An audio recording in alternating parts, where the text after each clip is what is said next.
here who are very familiar faces, and welcome to you on this non-musical evening, and a very special welcome to anybody who's here for the very first time. This is a wonderful space for our community to share its ideas and its creativity, and that happens here every night of the week. And there are some people who are going to step to this microphone who are going to become part of a story that has continued for 60 years in this room.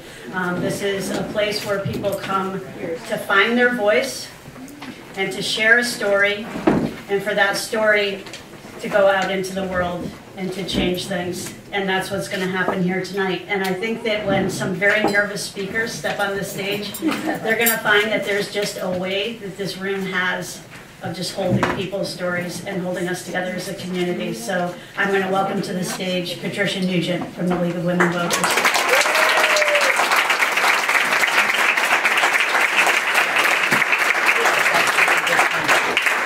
This isn't in my notes, but first thing I thought is, who knew democracy could be so sexy? That this room would fill up on this topic. So on behalf of the League of Women Voters, I welcome you all tonight to the cafe. I'm the chair of the LED event, which stands for League Embraces Democracy. And it's the first time we've ever done anything like this, but based on the turnout, I'm thinking it's not the last time we're going to do something like this. I want to thank Sarah and Joe Dool, who's working the lights and the sound, and also the volunteer wait staff for hosting us this evening.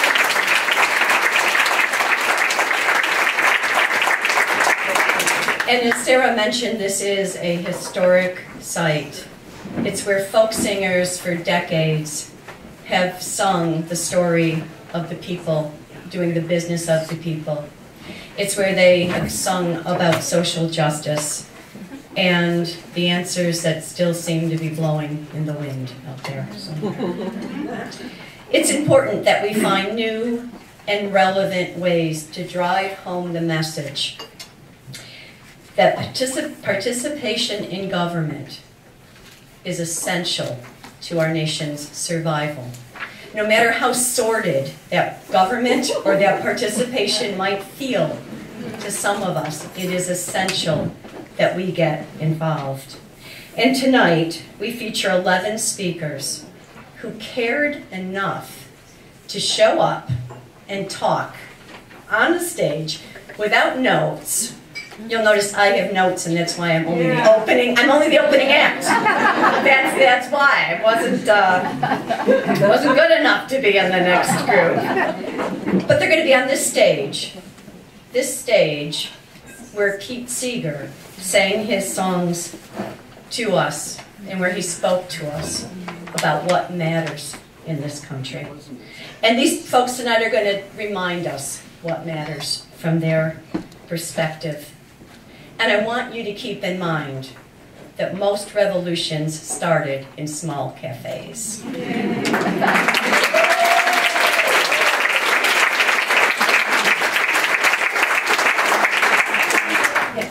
A little bit about the League. We were founded 100 years ago to help newly enfranchised women use their hard-won vote wisely.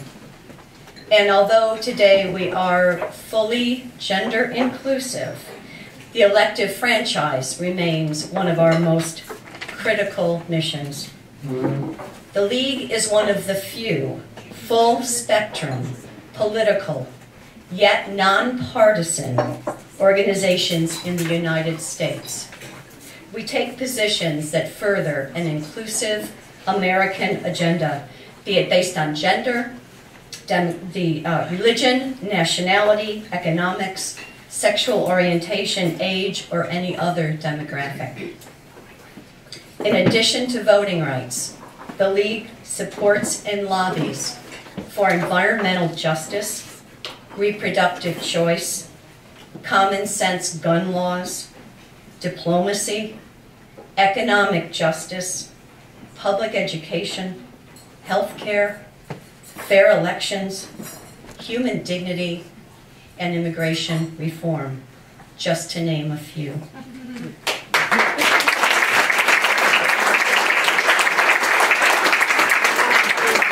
If you share any of these concerns, I encourage you to become a member as an investment in your country's future.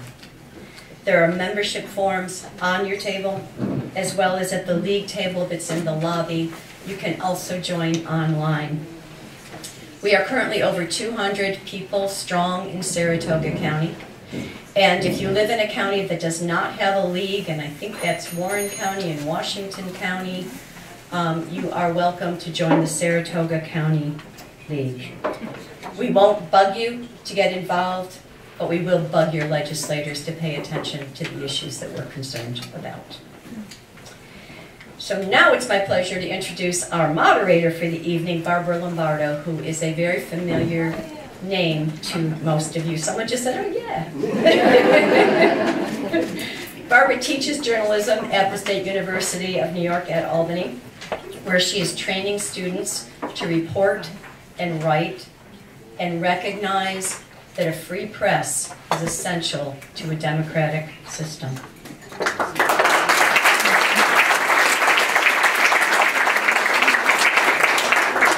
She worked at the Saratogian, primarily as the top editor. She earned state and national awards for her editorials and her columns, and under her leadership, the paper was among the most award-winning newsrooms in the country. Barbara is now on the boards of the Women's Press Club of New York State and the New York News Publishers Foundation. Barbara knows that words matter, which is what you know as well because you showed up here tonight. And you can find her blog, which is appropriately named donewithdeadlines.com. What I appreciate most about Barbara right now is as soon as she was asked to do this, she responded with a resounding yes. And not only that, but she did a lot of work behind the scenes to make this happen tonight. So it's my privilege to turn it over to Barbara Lombardo.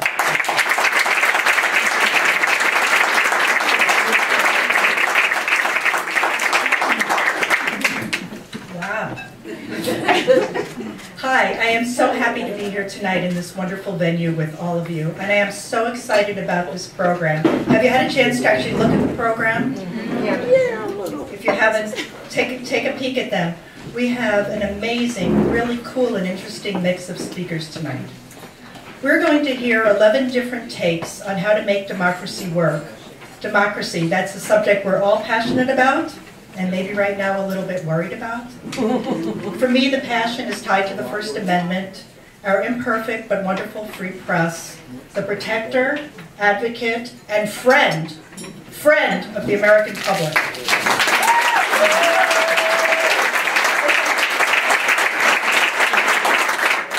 Save that for another day. But thank you. The people who are speaking tonight submitted an application to give a LED talk. And there was a committee of the League, the Making Democracy Work Committee, had the difficult task of going through the applications and selecting who would get to speak. It was a difficult task, and they want to make sure to thank everyone who applied to speak. Those who are going to be speaking tonight have been designated a time of between 6 and 8 minutes to come up here without notes to give their talk. And as you can see, that would be a tough rule for me to follow. We actually had a dozen people, and it became, instead of an even dozen, it became an odd 11 because of that rule dealing with the notes. So I totally get that. So it'll be exciting for everybody. There's a timer. Person here in the front is going to be holding up a time when the speaker has 60 seconds left, and another time when they have no seconds left. And I just, about 180 seconds ago, I was told that then it's my job to somehow escort the person off the stage. Thank you so much for forgetting to mention that. So I would have brought my cane. So what else? Aside from that job, my job and your job is to listen. They are going to talk, we're going to listen. So while they're talking, No shout outs, no spontaneous applause, although I did appreciate the other one. No applause, no woohoos while the person is speaking. When they're done speaking, you can woohoo. What else? There is going to be a 10-minute intermission about halfway through. That'll be a time to, you can order your refills and stretch your legs. And then if all goes according to plan, as everything always does, we will have time at the end, a few minutes at the end to schmooze a bit, settle your tabs, and talk to the speakers and our fellow listeners. Sounds good? Yes. Okay, so let's get the show on the road. Leading us off tonight is storyteller Margaret French, whose talk is titled Coming to America.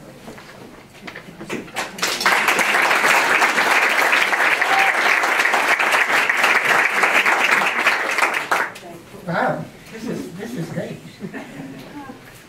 You know, I went to Texas to visit my granddaughter who was graduating from high school. And I stayed with her other grandmother, Joy Dean.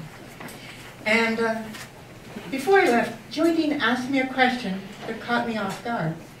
She says, Margaret, you came here from another country. So, how do you feel about the Pledge of Allegiance? And I rattled off something or other that I hoped sounded okay. But it seemed to me that that question stood for other questions, like, can a person who was not born in the United States ever be as patriotic as a person who was born here? Can that person ever be as American as a person who was born here? And it got me thinking. I can't speak for everybody, but I can tell my own story. 1966,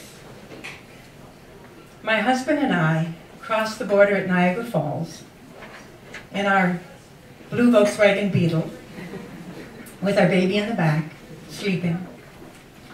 And we traveled all of 75 miles to get there. Easy.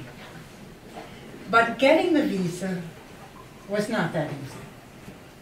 When we got married, which was January 1965, the chances of my husband getting his visa were like slim to nil. Because ever since the 20s, the United States had had a policy of quotas based on where you were born. Now, there is no quota for Canadians, which, when you think about it, like how many hockey players does the United States need? So I was Canadian, so I was probably going to be okay. But the quotas for other countries greatly favored Northern Europeans.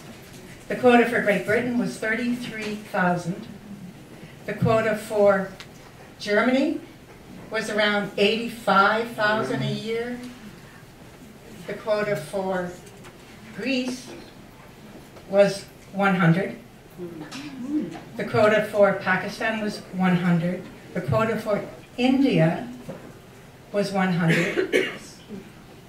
And my husband was Indian, born in Pakistan. He didn't have any shot in 1965 of coming to America.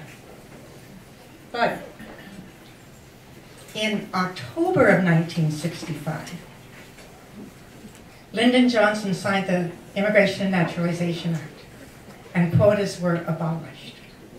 So what that meant to us is that we were coming to America, if at all possible. No, we weren't refugees, and we didn't have any family in the United States, but you know, my husband had that crisp new PhD, and he was a scientist, and you know, we figured we could find a company that would want him badly enough to fight for him to come. And so we made that trip, late 1966, with our baby to the United States. And lost my train of thought here.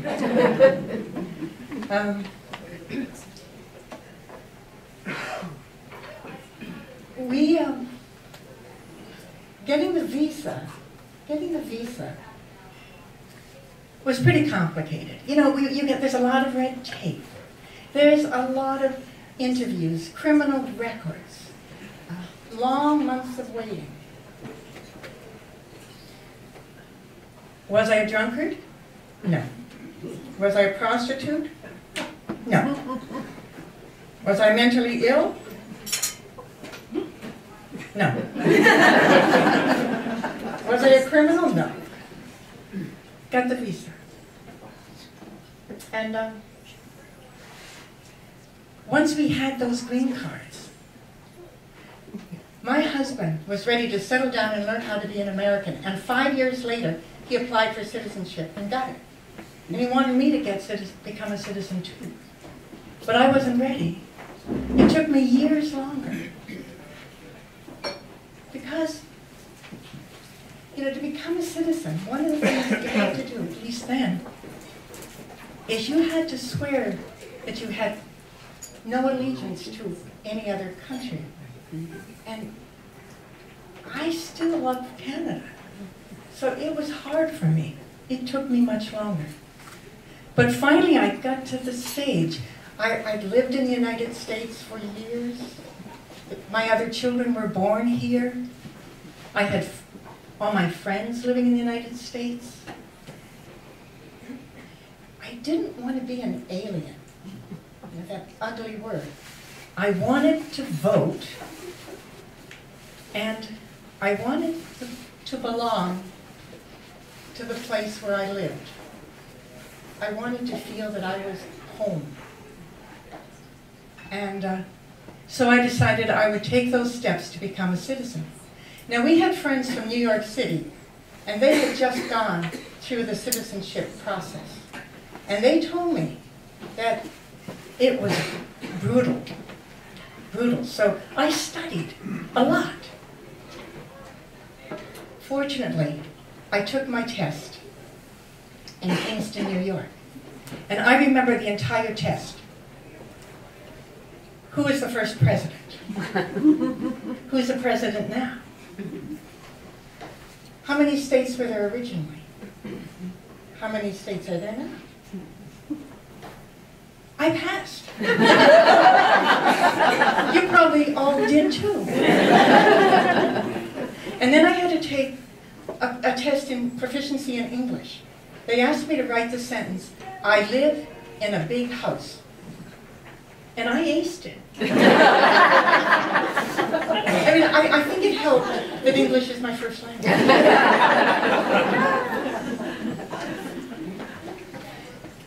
Now, the League of Women Voters, they sent me, oh, hang on, a long way to go. They sent me the Declaration of Independence and the Constitution copies, and I thought it was great that they sent this person who was descended from loyalists all this wonderful information. And Kingston, it was fancy as can be. They brought in the Boy Scouts and the Women's Auxiliary of the Veterans of Foreign Wars in their crisp blue uniforms. And one by one, we went before the judge, and I was a citizen. And I thought about that friend who'd worried, you know, that Texan friend.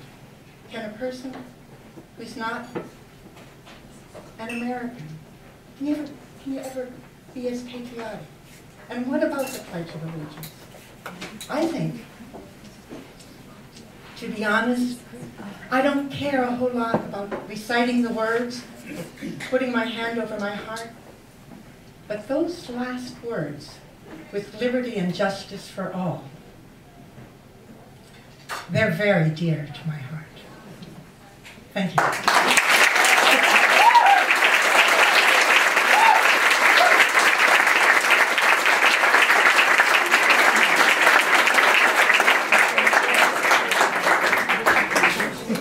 What a great way to start off the evening.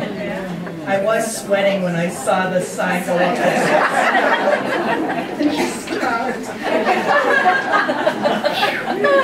Okay, our next speaker is Kathleen Quinn from Cambridge, and her title, the long one, is Not Just for Us Hippies, What Cooperatives Can Teach Us About Democracy.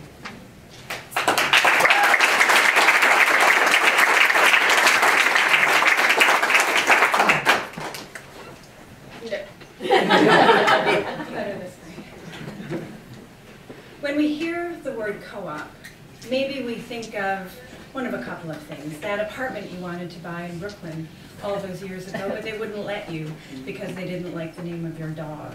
Or a natural food store.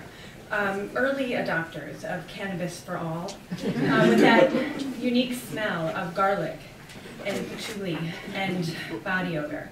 But in fact, cooperatives are so much more than just organized apartment living and funky food stores. There are 64,000 of them in the United States today, and they come in all shapes and sizes. And they do all sorts of jobs. But what they share in common is the fact that they were organized by people who saw a need in their community and decided to fill it.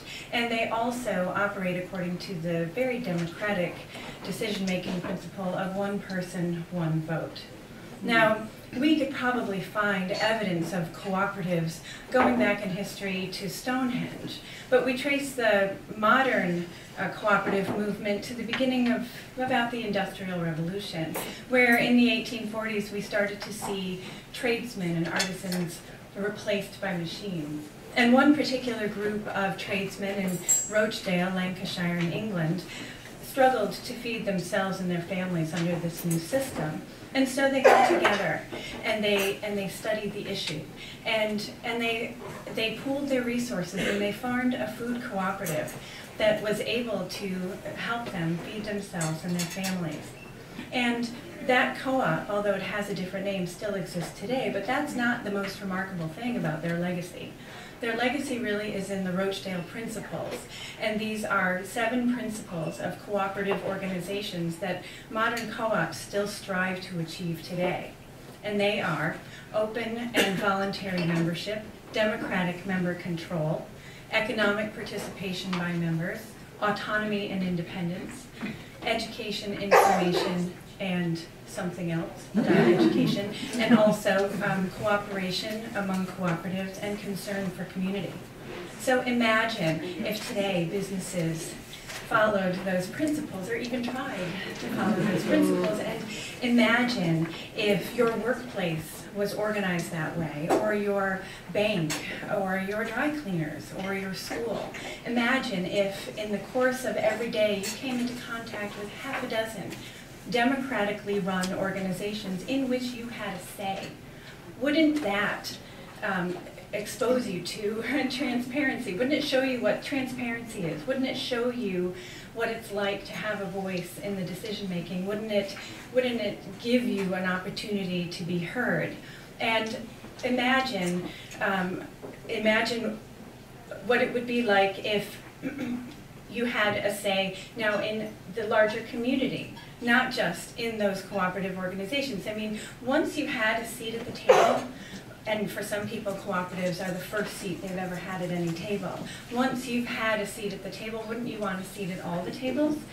And yes, I think researchers asked that question. They wanted to know, do cooperatives drive an increase in civic participation in the communities in which they're located? And they found that the answer is yes, they do, but not in all cases. It matters how that cooperative is formed. And so if you have a cooperative that's formed in a crisis, like when workers need to buy the company from the owners just to save their own jobs, they are not going to drive an increase in civic participation. And likewise, if an organization, a nonprofit organization or a government agency forms a cooperative to benefit their clients, likewise, these do not result in an increase in civic participation. But cooperatives that are formed by people like all of us who get together to address a need or to solve a problem, and we learn about that and we practice democracy. Well, these types of co-ops, they do drive an increase in civic participation in our communities.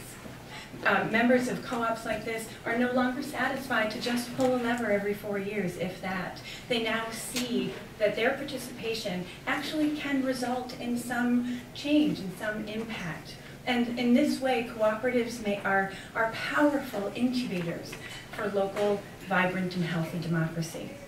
Now, my co-op is the Cambridge Food Co-op, and it doesn't smell like garlic or chili or body odor, I can assure you. And this co-op experience has taught me everything I need to know in order to have an impact in my larger community. Everything I've needed to know, like it's incredibly hard work to participate in democracy.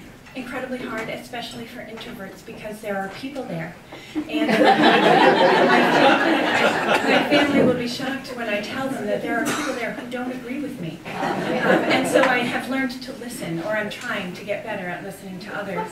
And also, cooperatives have taught me that I need to develop expertise in areas that I have no interest in, like septic system engineering, or cost accounting, or Robert's Rules of Order. And co-ops have also taught me how to deal with the most mundane, like how come you no longer carry my favorite vegan, soy-free, free-range chocolate cookies, and also, you know, questions that are existential. Is this co-op worth saving? Is this community worth saving? And so co-ops also have taught me that we don't need to wait for the right political party to be in power, and we don't need to wait for crumbs from the governor's budget process, and we don't need to wait for a special prosecutor or the Southern District of New York or a superhero to save us. Like the Rochdale pioneers in the teeth of the Industrial Revolution, we can actually make the changes that we need to see in the world, people together in a room, pooling our resources, educating ourselves, and solving our own problems cooperatively. Thank you.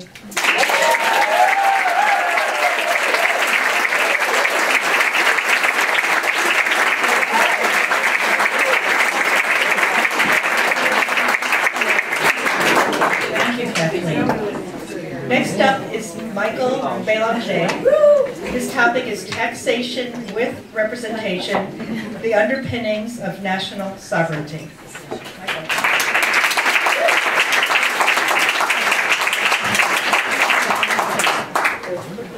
A couple things to note. I'm the only man on the program tonight, and I'm the only one that didn't read any of the notes, and so I had to bring my own. So, kudos to all the women who don't have notes. But these will be my man crutch for the evening. So there we go. There are four things that I want to talk to you about taxation tonight. I want you to take away. One is that fair and equitable taxation is the lifeblood of a sovereign nation. Our taxation system, though, is antiquated, inefficient, unfocused, and really suffers from arterial sclerosis disease, like heart failure. We have the knowledge, skills, and capability, although, to make that taxation system simpler, more focused, and more effective. I think we have that in spades all over the place. And I came up with a system called enterprise taxation, which I think is perhaps a 21st century solution for taxation. Oliver Wendell Holmes Jr. said, "I like to pay taxes. With them, I buy civilization." I think we need no more poignant idea than that to understand that taxation is very critical to the sovereign nation. I think of it like pie. I love pie. I always want my fair share of pie. I think everybody else would probably agree with that. And I think, in the same sense, I want my fair share of taxation. I don't want to be overtaxed or undertaxed. I want the thing to work right. So to be a sovereign nation, by the consent of the government, fairness in taxation must be both real and perceived. The current state of taxation in the United States, the methodologies are fundamentally the same as they've been for about 6,500 years. Wealth has been taxed, trade has been taxed, from Assyria to the feudal states of Europe. It's all been a patchwork quilt of taxation. Sometimes it was right, often it was wrong, but it was hardly ever been more than just that, a patchwork quilt. The core ideas behind sovereign taxation systems seem to have always included the following characteristics. We collectively determine that we have a state that we want to be a part of. That state has certain costs that we need to take care of to make that state work. You determine that it's in your interest to pay those costs. And if you have more, by dint of your success, you should contribute more to the state. These are the underpinnings of a sovereign tax system. So with that in mind, let's frame America's tax situation.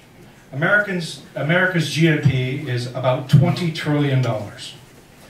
America pays at all levels of government about $8 trillion in taxes. So that's about, with a $1 billion deficit, that's about a 35% rate to GNP for taxation. America is the lowest of the G7. The others are between 38 and 43. So Americans, like I've always found, don't like to pay taxes, and they actually don't. It might be a surprise to you. Americans face, in their lifetime, about 97 different taxes, many of them annually. And in this year, some 175 million tax filers will spend between 3.5 and 7 billion hours computing their taxes. It's an incredible effort. Corporate taxation will take about 50% more and more money to make sure that tax compliance is achieved. The Tax Foundation estimates that 15% of all taxes collected are attributable to the cost of actually collecting the tax. And another 15% are essentially wasted through inefficiencies. So that's 30% of $8 trillion that doesn't need to be spent. $2.4 trillion. It could erase the deficit and pay for health care for all. It's incredible. So there you have it. Antiquated, inefficient, unfocused, and economy stifling. We need to take stock of our capabilities today. Let's reframe how we think about American enterprise. This thing we call society, or the nation state, or simply the market. It is a product of ages of evolution. Its laws and regulations, education systems, roads, streets, bridges, canals, parks, preserves, buildings, municipal water systems, electrical grid, and the internet. What's that worth to us? Well, it's worth the taxes we pay to support it. But when it's not worth the taxes we pay to support it, we all know what happens then. Sort of insurrection and chaos. But it can also be valued in terms of the most basic element. And the most basic element of a market is the individual consumer. The demand that each and every one of you place on the market. The thing you want to buy, the thing you want to consume. Indeed, the free market capitalism is simply a polite way of describing market economies, rather than describing what they really are. Vast arenas of human consumption. That doesn't sound as appetizing. So the basic unit of worth in society is the demand being created by one individual. So what conclusions can we come to vis-a-vis our taxation system? Taxation is not a hard obligation of citizenry or even residency. Taxation is something to be expected of those who benefit from society. The ability to participate in society is of significant worth to those that play in that society. Its worth can be measured by the taxes we pay for it, and its singular unit of worth to market participants is individual demand. Every one of us is of worth in this market, whether we pay taxes or not, simply because we consume. Where do we go from here? We can start by recognizing the following set of things. One, that wealth and privilege flows from participating in this economy as a supplier. That taxes to sustain the society should come from the primary means by which wealth is created, the transactional economy. The taxes to support all levels of government already come from this stream, but are collected from many different sources in inefficient ways. And finally, that this is not medieval Europe anymore. We have more computing power and capability across a broad range of information technology than has ever existed over the course of human history. And we can bring that to bear, and we should. Given this, and a bunch of other data I have no time to share, I've concluded that we could have just one tax to override them all. I call it the enterprise tax, replacing every single tax in existence, distributed from one source to all levels of government, based on their needs. This would be better by local sourcing, would have built-in cost advantages versus offshore sourcing. No income taxes, no FICA taxes, no social security taxes, no property taxes, no personal taxes whatsoever. No barrier to adding more employees. Employees take home all of their pay. One tax, only from enterprises. Freedom at last from the tyranny of taxation. Wouldn't that be the kind of world that you'd really want to live in? Thanks.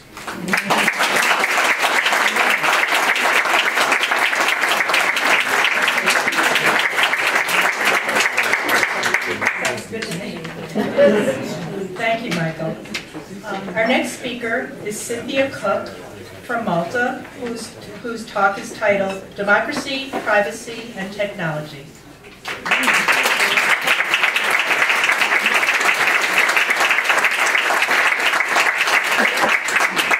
Thank you.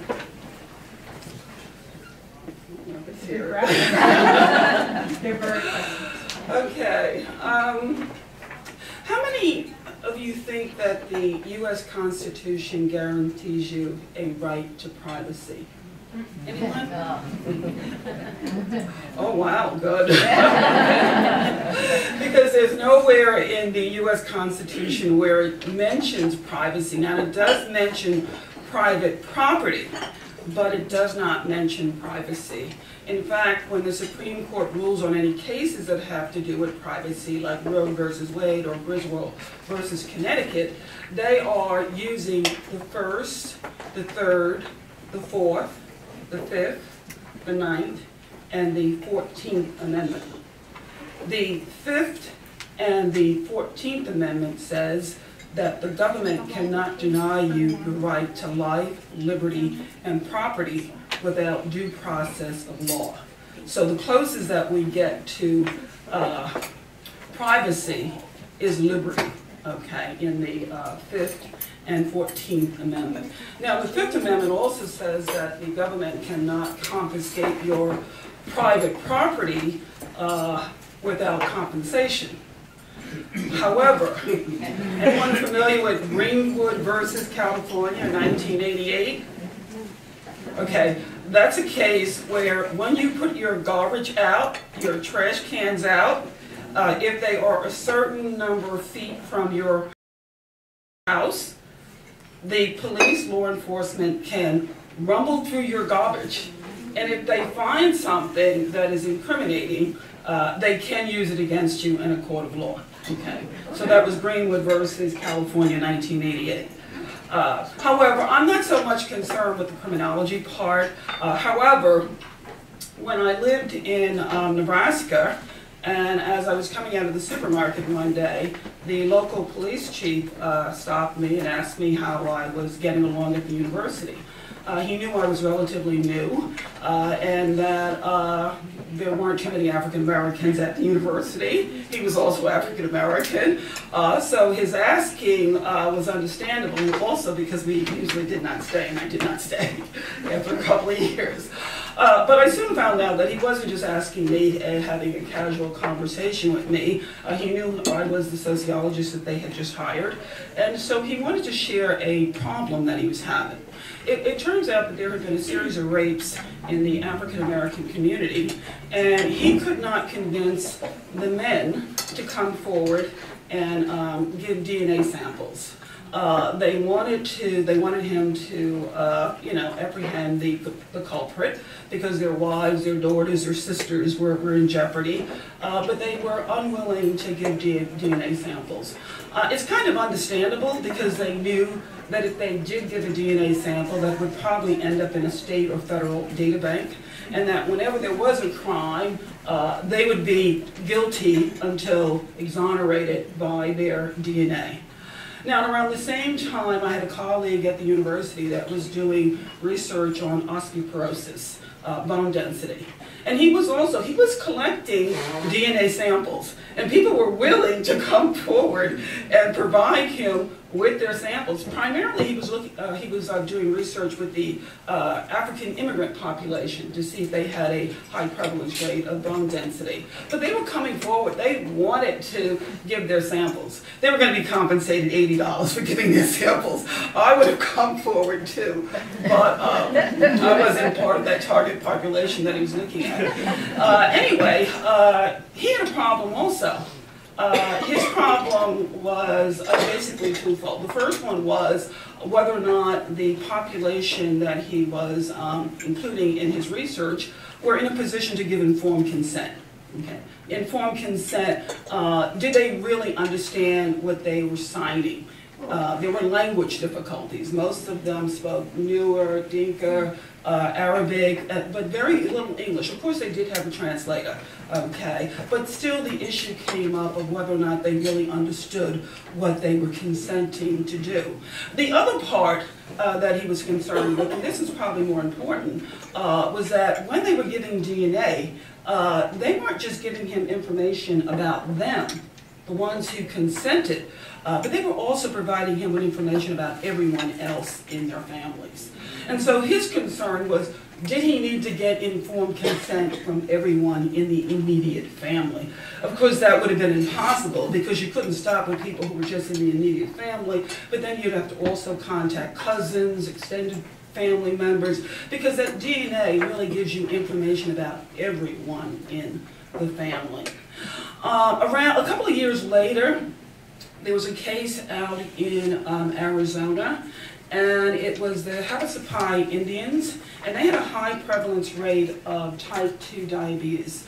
So they contracted with the local university, and the purpose of them contracting with them was that they wanted them to do research to see whether or not the Native American population, this Native American population, had a genetic predisposition to type 2 diabetes. Well, I think most of us know there is no genetic predisposition to type 2 diabetes. It's all based on your diet, your exercise, the amount of stress in your life. So, of course, they did not find any genetic predisposition for these Native Americans out in Arizona. However, the research team did find that they did do research on their migration patterns, and they also did research on whether or not this Native American population had a genetic predisposition to schizophrenia. So of course they sued them, because this was an invasion of their privacy, okay, of their folklore in terms of where they had originated from, and they did not consent for them to study whether or not they had a genetic predisposition for mental illness, simply whether or not they had a genetic predisposition to type 2 diabetes. Okay. However, I'm not so much concerned with the biology part, even though I am a medical sociologist, okay, but the technology part. I am not very tech savvy, okay. Usually I have to have somebody show me how to work my cell phone, tell me how to work my PC if I buy a new one. But what I am concerned about is that with that cell phone, you can track me. Okay, if I'm in California, if I'm in Nebraska, if I'm in DC, if I want to know where a Walmart is or a CVS, all I have to do is put in a CVS and they will tell me the closest CVS to where I am, no matter where I am. Okay, so they have the ability to track me. That's the new technology. It's a good thing, it's a bad thing. The other thing I don't like about technology is that when I'm sitting at my PC trying to work, usually a little notice goes across my screen saying, do you want to upgrade now or later? I don't want to upgrade, period, I'm working, okay? But I don't have control over the technology. So I'm going to end with the privacy technology. Do we want to keep the technology and give up our privacy? Or do we want to keep our privacy and give up the technology? Or do we need a 28th Amendment that will guarantee our right to privacy? Thank you.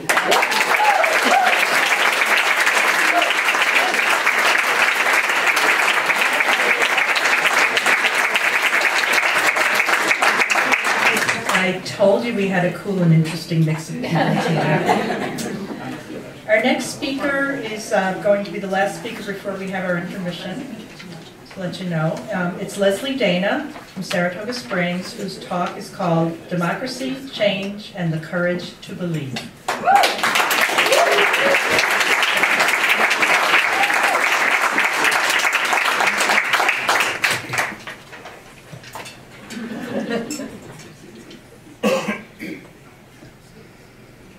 These are times in which a genius would wish to live.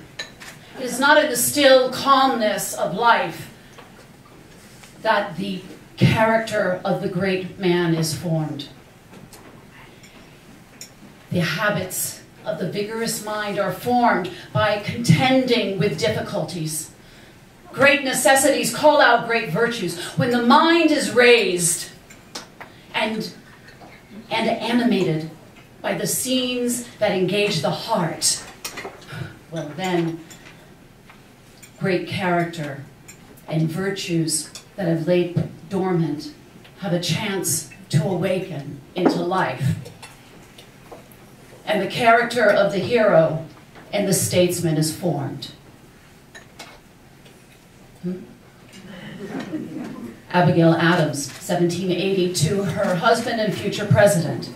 You should read what she had to say about education, women, slavery. Kind of the AOC of her era without any rights. But she used her platform, and she had a very special kind of courage. She had the courage to redefine what was happening in the moment in a way that she could step up on it and to create a possibility of a different future. Abigail Courage. I'm an artist. As an actor, I get to hang out in the sandbox of life. I play around with emotion and facial expressions and body language and words and no words and motion and no motion, relating, not relating, intent, interpretation. All of this comes together to create story. Story. Scott Momaday has one of my favorite quotes. Who are you? I'm asked. I am the story of myself. I love this. I love the idea that I am not a fixed thing, that I am expanding and growing and changing, and I believe the story of our country and the story of our democracy is likewise an unfolding story. So, what are we doing with the story that we're creating? What are we doing with how we are telling our stories to ourselves, to each other in this time? We have the challenge and we have the possibility of creating a different story. Now let's get real about something right now. We are not living in the most challenging of times. It's intense, it's disruptive, but this is not the most troubling times. A very revered historian, Doris Kearns Goodwin, writes in her new recent book, Leadership in Turbulent Times, and she lays out the chaos of the genesis of our republic. The grief-filled devastation of the Civil War, the upheaval of the Vietnam and the Civil Rights era.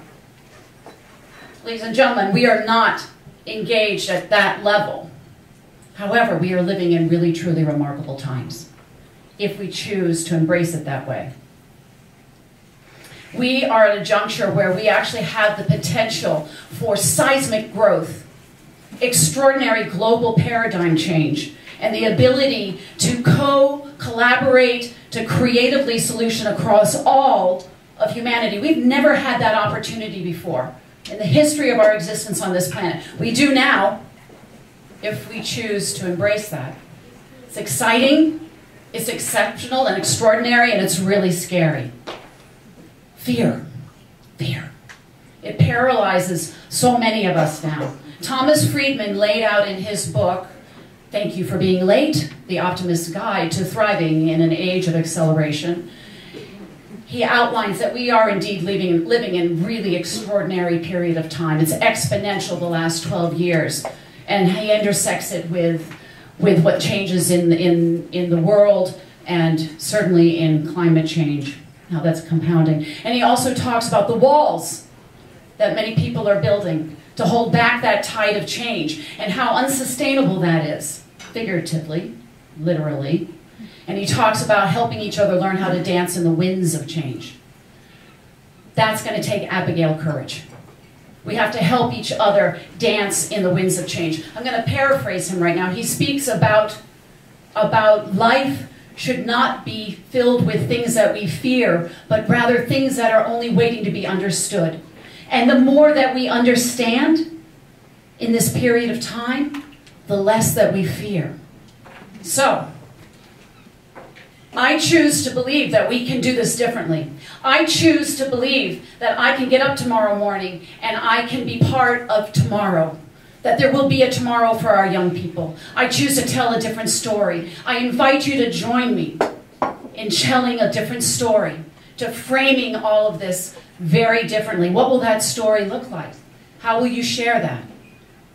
What things are you focusing on now, and what things could you? We can all each go out and see where things are being done remarkably different. And we can bring that back home. And we can help each other stay on our surfboards. Democracy. It comes from the root, Greek root. Demos, Greek for strength. Kratias, Greek for people. People strength. All the people. That's what I'm choosing to believe in. I'm going to ask you to join me as we consciously invoke the courage of Abigail and ride out these waves of change. Thank you.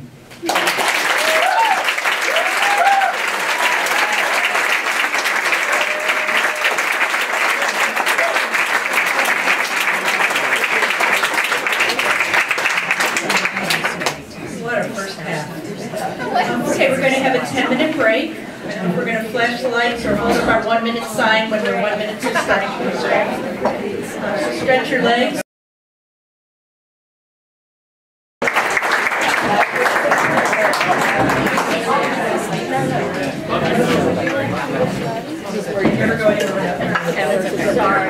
So we have 6 speakers for the second half of our program. And leading us off is Kate Dudding of Clifton Park, the story of one American soldier.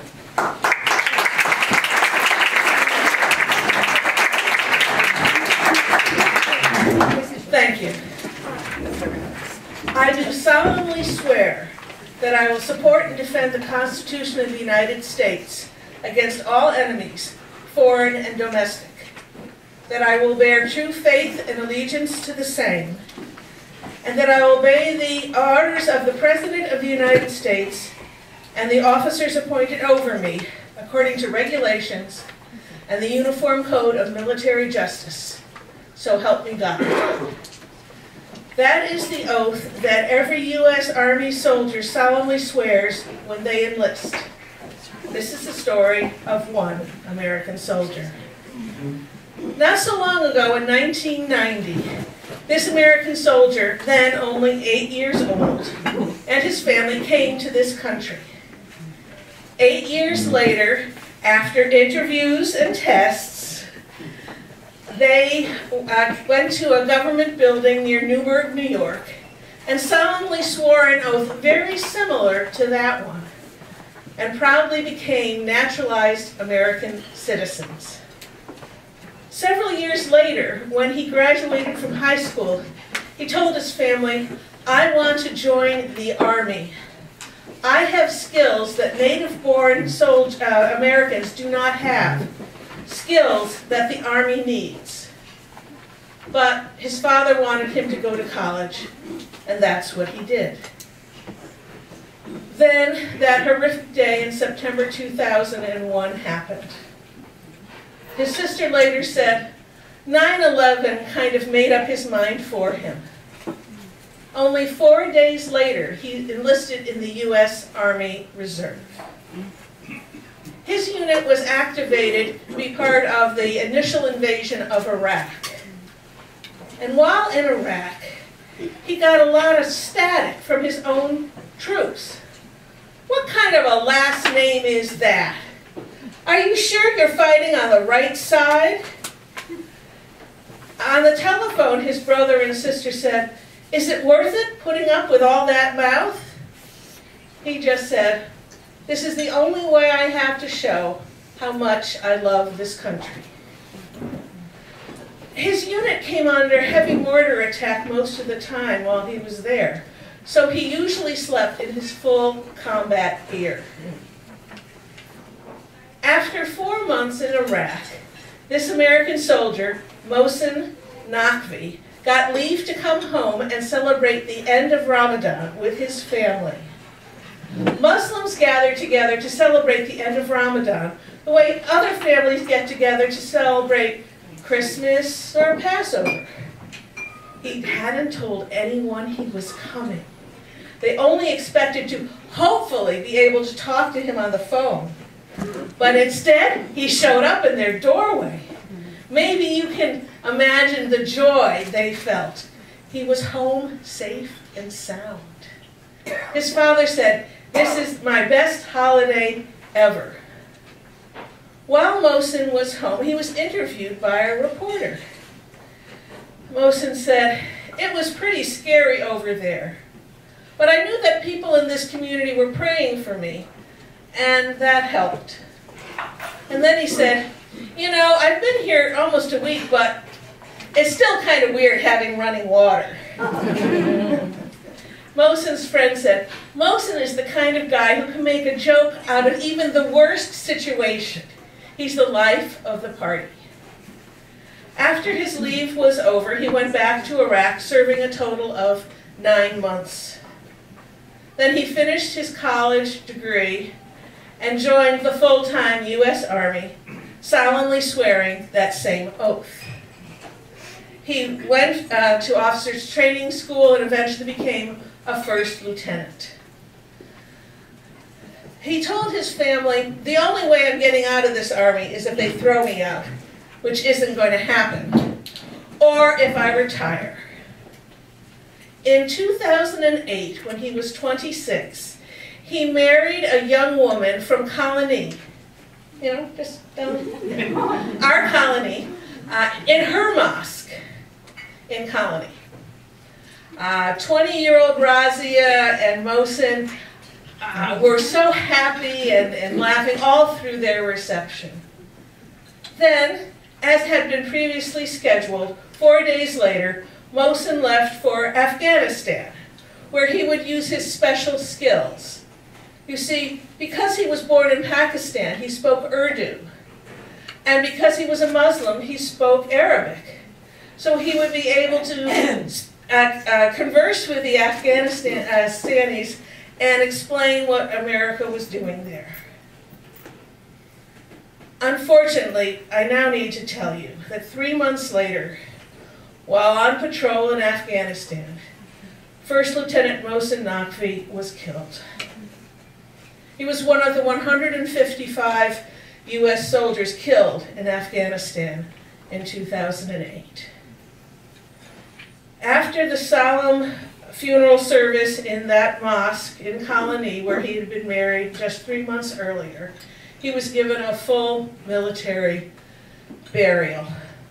3 rifle volleys, the playing of taps, and then the ceremonial folding of the flag that was on top of his coffin.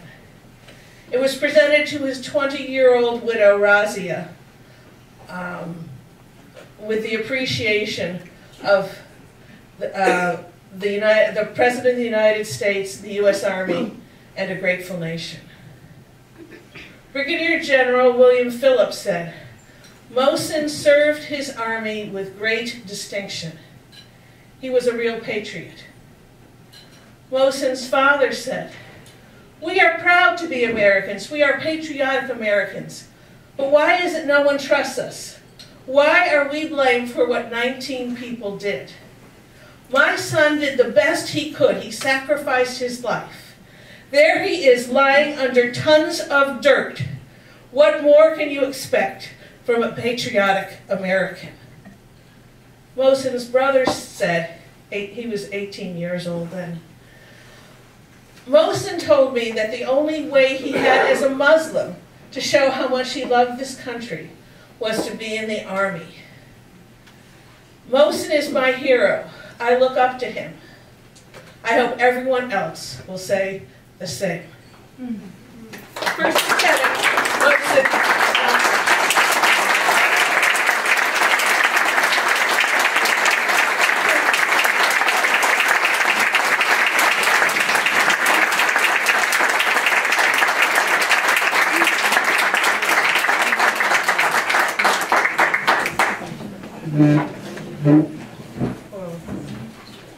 Thank you, Kate.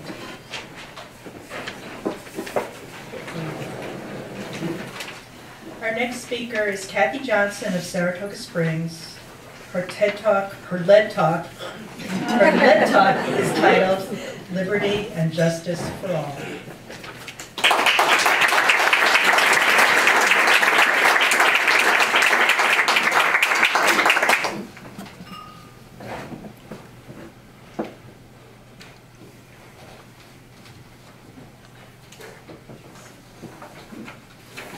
So I'm one of those people who dislikes disagreements.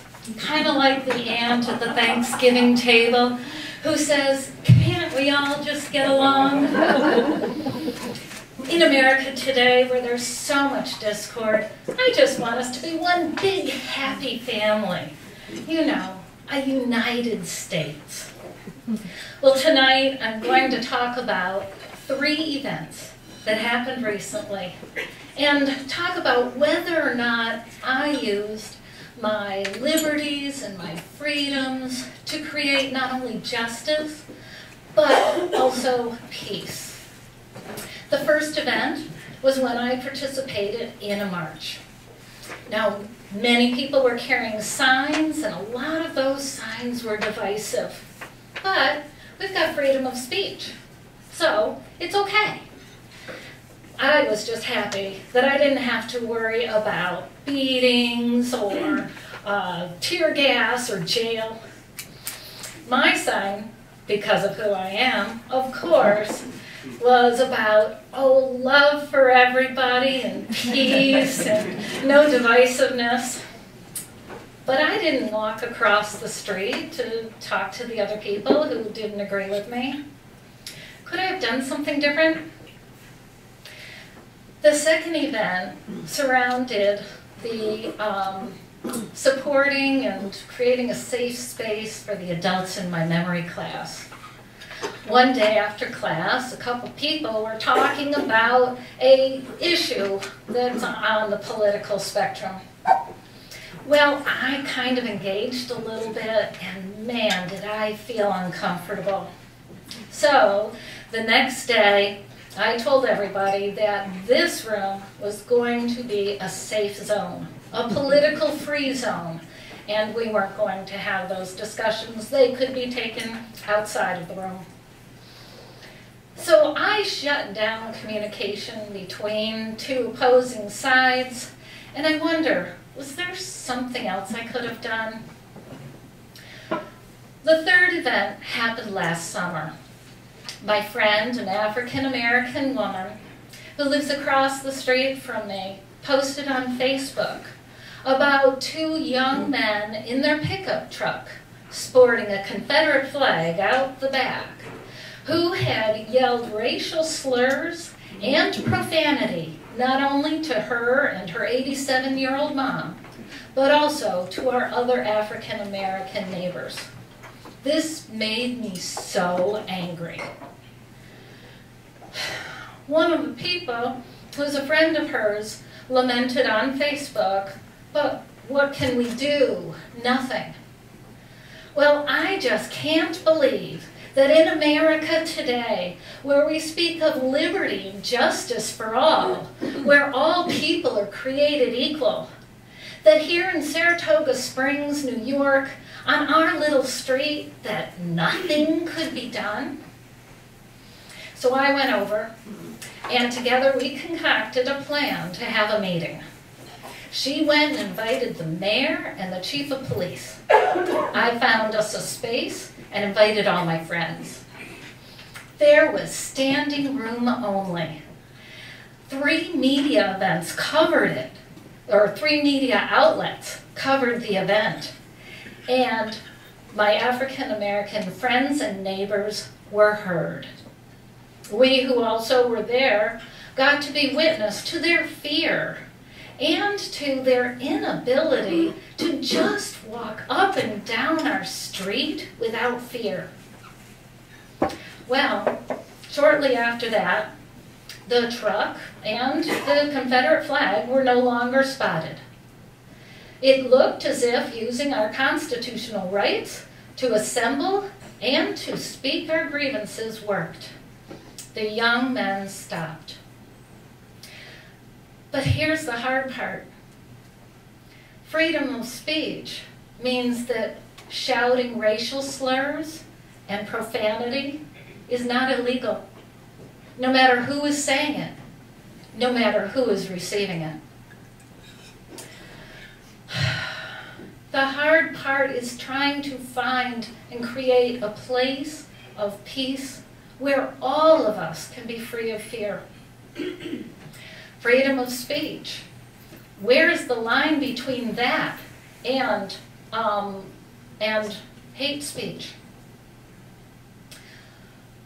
Liberty means that some injustices they're allowed. So what do we do with this? Do we raise our signs and shout our slogans but stay away from the other people? Do we shut down communication and only speak to the people that we agree with? Do we bring in the police and the authorities to solve our own problems?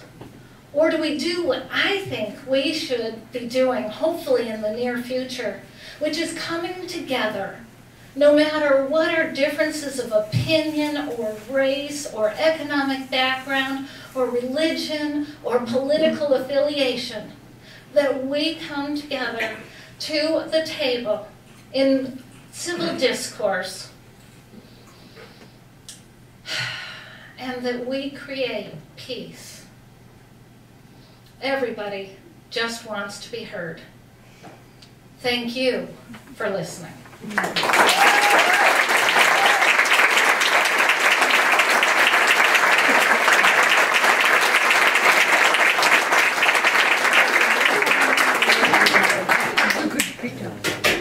Thank you, Kathleen.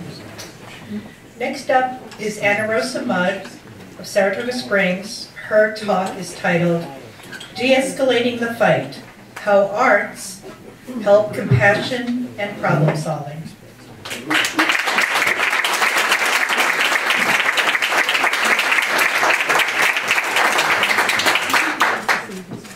Hello. So I'm an actor too. I have not been on a stage as myself yet, so it's gonna be interesting. I'm using a little actor technique right now, actually, to connect to you. Looking into your eyes, seeing you, feeling you see me, to see and be seen. I feel that this is sort of the core of what I want to talk about. I think this seeing and being seen is where our pain and outrage comes from, and also where our solution lies. So in this moment of heightened emotion, I feel that it is actually a gift that we have, that our capacity to feel is something that can be used for very much good, especially if we embrace compassion and empathy. So in my research on compassion, I found a ton. There's a lot of medical research as to all of these health benefits, mental, physical health benefits, if you engage in compassionate exercises like loving kindness meditation. And there's also studies about engaging in, say, if you were to read a narrative story, the part of your brain that activates reading that story overlaps with part of your brain that activates when you feel empathy. So there's my segue into art, that art is this vast, abundant space for us to expand and work on our compassion, that it is, first of all, abundant. It's useful. It's also safe for us emotionally. As we interact with a piece of art, it's private. It's sort of our own relationship. We engage with parts of ourselves, with our imagination, with our associations, and as you're looking at that painting or reading that book, parts of you are interacting.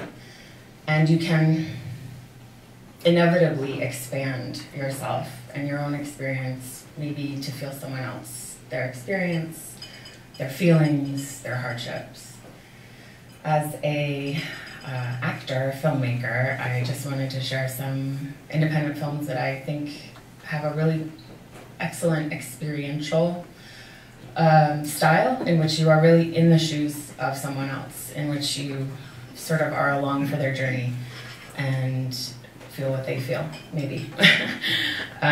There is something a little less even active about watching a movie. You don't have to like engage so much, you just watch it. So a couple of favorites for me are one called Moonlight, which I'm sure you know. It's about a young African-American boy who is gay and struggling to find connection and acceptance in a world that bullies him and dealing with his mother's addiction. Very beautiful story. The next one is called Certain Women. It's directed by a woman named Kelly Reichardt. And it's, for me, it evoked feelings of hopelessness, of how even when we try to do our best and do everything right, that the system can still fail us, and we're left with no recourse and a feeling of having no justice, men and women. The last one is dear to my heart. It's a film called Hound Dog by Deborah Kampmeyer, who is someone I'm lucky enough to work with. And we follow in that story a young girl who's really feeling out her self-expression and finding her freedom, but unfortunately is sexually assaulted. And we're sort of with her through her journey of recovery, of finding her voice again, her life force, of pursuing her fortitude and strength in the face of a society that has lost her trust and she is no longer safe. So, again, to sort of expand about independent film in general, it is a useful field to put yourself in others' shoes. It's a very encouraging environment to get diverse voices in front of and behind the camera. And there are a lot of initiatives from film festivals that are, encouraging people from all walks of life to come and tell their stories. So I encourage us all to engage in that way. And as my last point on compassion, there's a lot of lovely research on self-compassion. And for me, that ingredient in terms of circling back to being seen and seeing is really about honoring our values and our truths, that if we are in a situation where the emotions are rising, we can stand strong for what we value, for who we want to be, for what we will not stand for, what we will not tolerate, and what we will fight for. But in those moments too where we might find ourselves misunderstanding or feeling upset, or just that we're not getting some headline or issue that is being hurled at us, there is usually, hopefully, some kind of art out there that can help you maybe understand a little bit, just expand slightly and chip away at, our own experience in order to grow. So that's about it. I'm here really to just give a practical, momentary solution that if we're feeling those feelings coming up, that we maybe just take a second and really breathe together and look at one another. And that, we do have these great gifts of feeling as human beings, and we have these great capacities to care for one another. So I hope we can achieve that as we move forward. Thank you.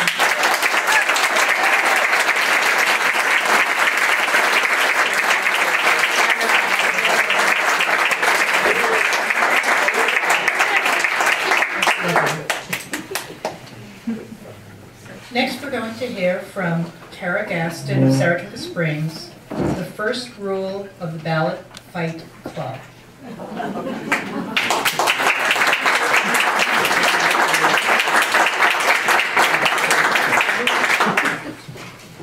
Yeah, put these in order had, oh, lower, sorry. Whoever put these in order had a little bit of a sense of humor, I think. So if I were to ask anyone in here who had a joke about a politician who was a liar, a cheat, or a thief to come up and tell it, I wouldn't get to use any of the rest of my time. One of my favorites is, what's the difference between playing baseball and running for office? Anyone know? If you're playing baseball and you get caught stealing, you're out. Every couple of years, we take these same jokes. We dust them off, we switch a name, maybe a position, maybe put in the issue of the day. We share them with our friends, we post on Facebook, we shuffle to the voting booth, we look at the ballot, we sigh, we make our choices. How do I know we sigh? Because right now 70% of us disapprove of what Congress is doing. Only 30% of us believe that most members of Congress should be reelected. Only 18% of us believe that our government in DC can make the right choices for us in government. Why?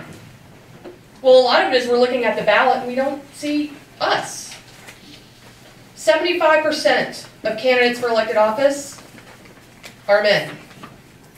74% of elected officials in New York State are white men, but they only comprise 28% of the population of New York State. 22% of the population of New York State are women of color. Guess how many elected offices they hold? 3%. This is abysmal. We don't see ourselves on the ballot. The only seat where women hold more than 25% of the elected offices is lieutenant governor. That's right, second seat. So what do we do about this? Well, I think part of the problem is we've been watching a little bit too much Fight Club. Those of you of a certain age, that would be mine, remember the first rule of Fight Club. The first rule of Fight Club, we do not talk about Fight Club. In this case, I'm talking about voting, or the ballot Fight Club. But what's the problem with that? Having an informed and educated and representative government is essential to our democracy. We don't have it, we're not moving forward. We don't have it and our issues aren't being taken care of. Well, why don't we have that? I think because we're paying a little bit too much attention to the fourth rule of Fight Club, not as well known as the first rule of Fight Club. Anyone remember the fourth rule? Only two guys to a fight. We don't like primaries. We wait our turn. And we always, always ask permission before running. 52% of incumbents around the country run unopposed. With approval rates like that, can you believe that? It seems like a silly thing for us to do. It takes a woman on average 9 times to be asked to run for office before she'll do it. Men, your number's a little lower. And we rely on consultants to tell us whether we're electable. We rely on them to tell us whether other people are electable. What is electable? Is it feminine enough? Is it smart enough? Is it rich enough? Is it connected enough? I don't believe any of that. I believe that you are electable and you should run for office when you believe it. I believe that you are electable and should run for office when you feel so passionately about something that must be done in your community. When your head and your heart stand together next to each other and go, we've got to do something. We must do something. What that something is, could be education, could be immigration, it could be taxes, it could be reproductive health care, it could be climate change, it could be racial equality. That doesn't matter. When your head and your heart stand together and say, we must do this, we must fight, we must get involved in this, well, then it's time to get out there. It's time to do it. Will it be disruptive? Probably. Will it cause argument? I hope so. The word argument comes from the Latin for to show or to prove. That's what I want in my elected officials. That's what we all should want. I want someone who stands up, who tells me their convictions, and who shows it. I want them to prove to me what they've done and what they will do. I want them to walk, not just talk. The problem is, if we're going to have that argument, that requires us to stand up. That requires someone else to show and to prove on the other side of that position. That requires us being able to stand up and ask the questions, to run for office at all levels, to force the field, not to leave it open, not to leave it empty. We've got to push the 52% as well as the rest, because we have to make sure that they show. I don't know what we're going to end up with, but this whole country was built on disruption. This whole country was built on argument. It was built on proof. It was built on mistakes. We work. We make a mistake. Sometimes we fail, but we keep pushing. And the only way that we can keep doing that is if all of you out there and all of us in this city and all of us in this country are also willing to listen to your head and your heart. When you're willing to stand up and go, I've got something to do. I'm passionate about something, and you stand up. And let me tell you, I will welcome you any day to that fight club. Thank you.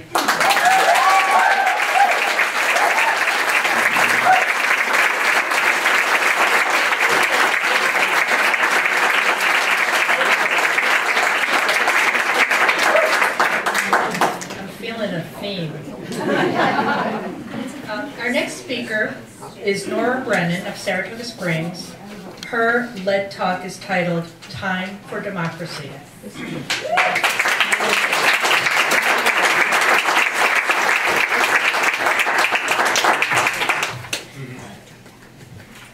All right. My talk tonight is Time for Democracy, and more specifically, the challenges of making time for democracy. We all have so many obligations. We have family, we have a demanding job, we have 2 jobs. Me, I have naps. I'm always looking for time to fit my naps into my schedule. It's really, really important. So I want to be civically engaged, but we're all looking for that balancing act, right? I think a lot of people in this room are active participants. So how do we make time? 1, we can expand our definition for democracy. I'm a strong believer in participatory democracy, right? The idea that we're represented by our elected officials, they're doing hopefully good things in government on our behalf, but we as citizens have an opportunity and should take that obligation or opportunity very seriously to not just show up to vote, but to let our representatives know where we stand, to make those contacts, to show up to city council meetings or town board meetings or town halls or school boards or county boards. There's all sorts of meetings. If you have the time, you can attend. Hear what's going on in government and provide your feedback. You can write letters to the editor. Part of being participant in democracy is sharing your views with your community. There's all sorts of ways you can do that. You can put a sign on your lawn. You can write that letter. You can talk to your friends and families and neighbors and let them know what you think about issues, what is important to you. We have to participate. I think the other thing when we're broadening this definition is to help people see that volunteerism is such a critical component of being a strong and vibrant democracy. People like the volunteers at Cafe Lena, look at what the League of Women Voters does. We have people serving in food banks who are doing Meals on Wheels deliveries and all sorts of activity. Volunteer firefighters. There's all sorts of work in our community that relies on the power of people willing to take the time to do this work. And we have to cherish and we have to encourage that and let people see that maybe their contribution isn't directly related to making democracy better, but it actually is. And we have to celebrate that for people. So how else can we make time? We can increase participation. So we know there are a lot of people in our country who do not show up to vote. And they've got reasons like, well, Why does it matter? What is my vote going to do? I'm picking between the lesser of two evils. Why bother? The truth is, 100% of the electorate does not have to show up to vote for democracy to keep muddling along. This work is happening whether everybody's there or not. And while it is really important for people to vote, we have to look at that extended definition and help point people in the direction of seeing all the ways they can contribute. I got engaged in my community because I was passionate about some issues. I think a lot of people also come to the table because they are passionate about an issue. It may be that if someone says, look, I'm not going to vote, and you're not going to change my mind, we have to come to them with compassion and with empathy for that position. We have to respect where they're coming from. And instead of putting a moral value on that decision, and well, yes, I do want everybody to vote, let me make it clear. I'm not saying it's okay not to vote, but I'm also saying that it is the reality we live in. We have to also help point people in the direction so they can see that if they're passionate about something, there are other ways to contribute. And if you show up to work, in my experience, you show up to work at Code Blue and you work with the homeless, and then you think, oh my gosh, we need a permanent location. Oh my gosh, now I have to go to a city council meeting and state my case. Oh my gosh, I need to vote for people who are going to solve this problem. It is a stepping stone process, and it might not work as fast as we want. It might not also always follow the same direction for everyone, but we have to find ways to support and encourage that. The other way we can make time is, for those of us who are already involved, we need to look at how we can use our time more wisely. So I like to be involved, but man, the more you know about what there is to do, the more there is to do. So, right? I mean, we could be busy 24/7. I just listed off a million things that I'm supposed to be out there running around taking care of. So we don't have to do that. Think about what your skill sets are and what you can bring to the table and how you can contribute. If an organization or something in your community is looking for help, say what you're willing to do first, because if you can use your time in a more enthusiastic fashion, then you're going to get a lot more done. If somebody asks me to make phone calls, now, I'm going to clean my basement before I get around to doing that. I'm going to putter around and I'm going to waste an hour and a half of my time doing things that I actually didn't want to do to avoid making the phone calls I needed to make. But if I go out and say, hey, do you need anybody to address envelopes? That's me, but frankly, I could do that all day long. And so if someone said, yes, actually, we do need someone to address envelopes, I'm going to sit down with enthusiasm and I'm going to get that work done in an hour and a half. I'm going to have contributed something and I'm going to make really good use of my time. So look for how you can help. Also remember that democracy is a team sport. We're not in competition unless you're running for office, and then yes, it's a competition. But for the rest of us, we don't have to do all the exact same things that everybody else is doing.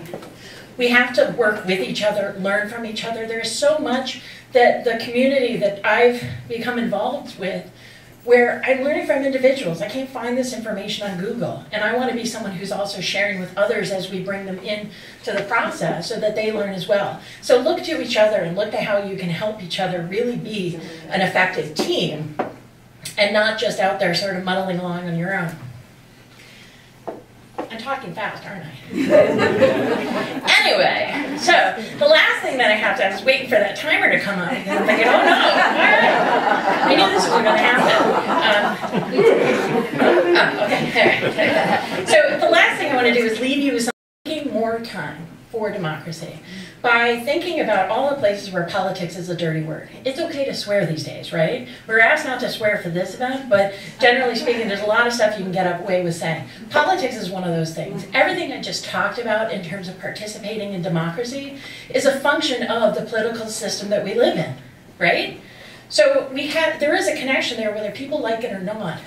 We have to look at, when we go to parties where there's people who don't agree with us and stuff, then maybe it's okay occasionally to practice talking to them about things that we don't agree with and having dialogue rather than debate and argument. Right now in our country, we don't. Thank you. Okay. I'm gonna pass out here in a second. So right now in our country, we say that this is one of, there's more divide than we've seen in a really long time, but politics has always been a dirty word. So we really have to look at how we can practice. It's not going to be every time. You are still going to fight. You are still going to stop talking to people over certain topics. But if you can look for opportunities to have that dialogue, help direct the conversation in a positive manner, open up time that you haven't used before to make politics part of your discussion. It connects to everything. Whether people want it to or not, it connects. And we have to make our choices and time wisely. And with that, my time.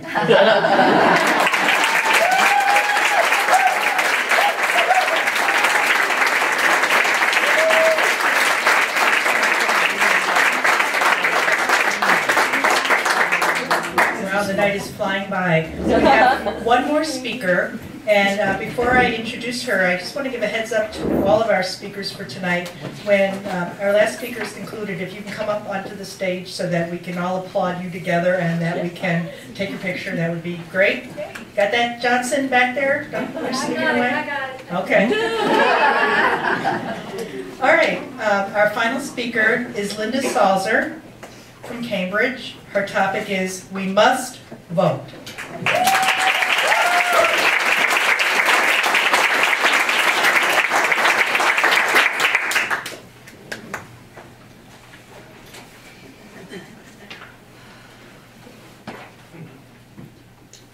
You're just not into politics.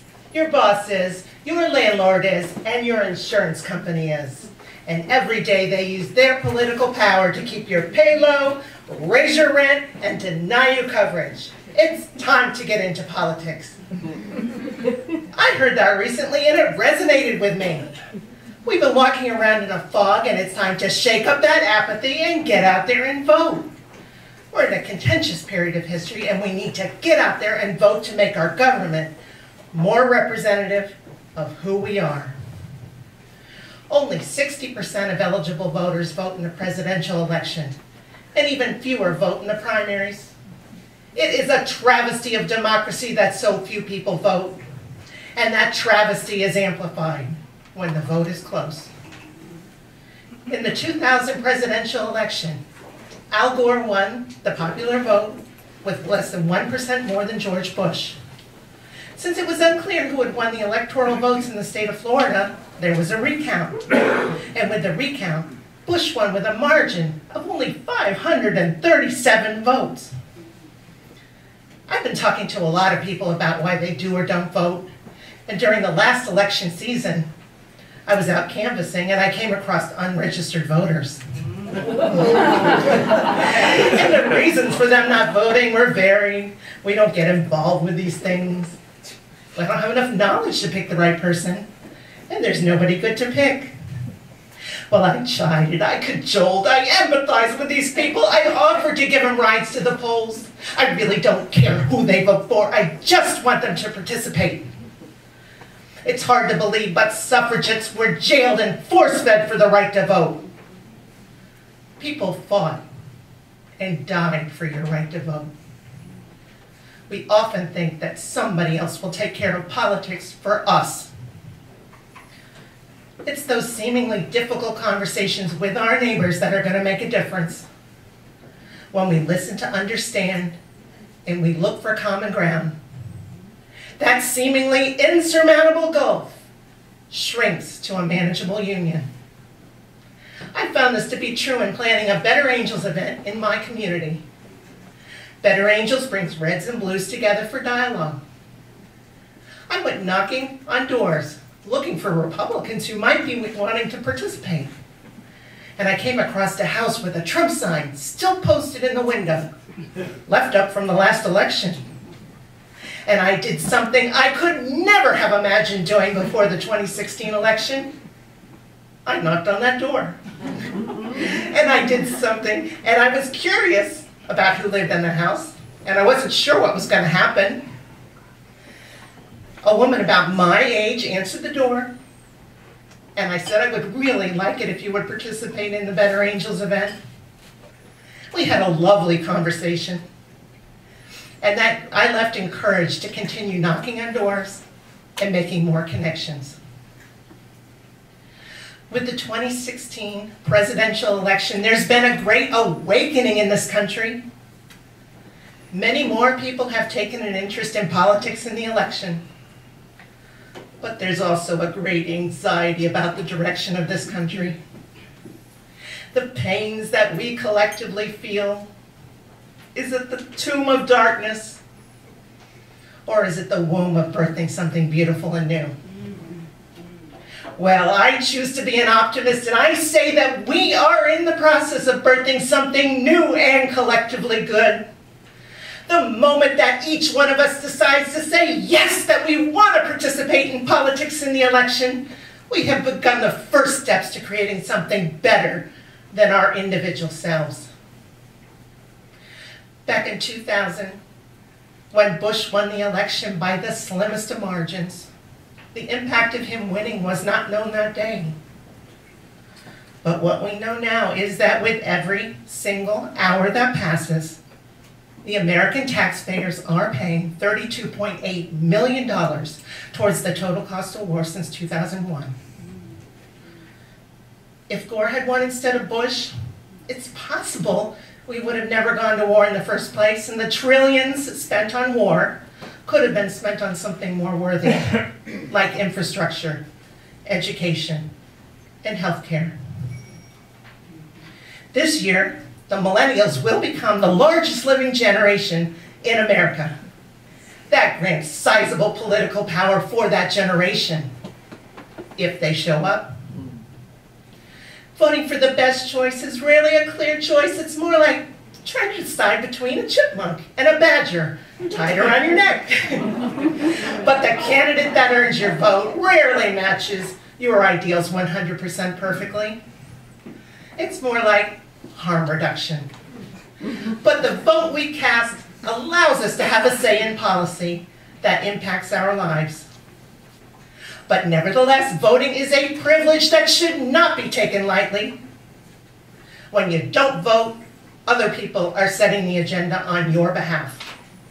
So be part of it. Get ready now so that we're prepared for the next election. It's easy to do. Register to vote at vote.org. And commit your ideals to action by casting your vote and making your voice heard.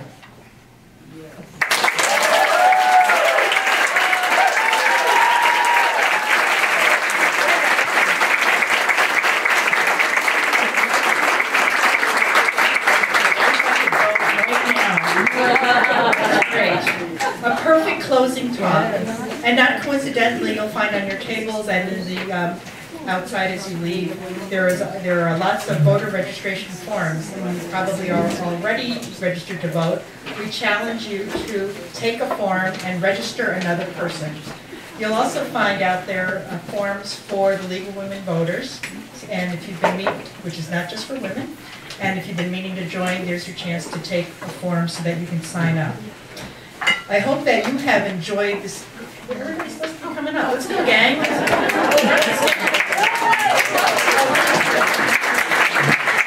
hope that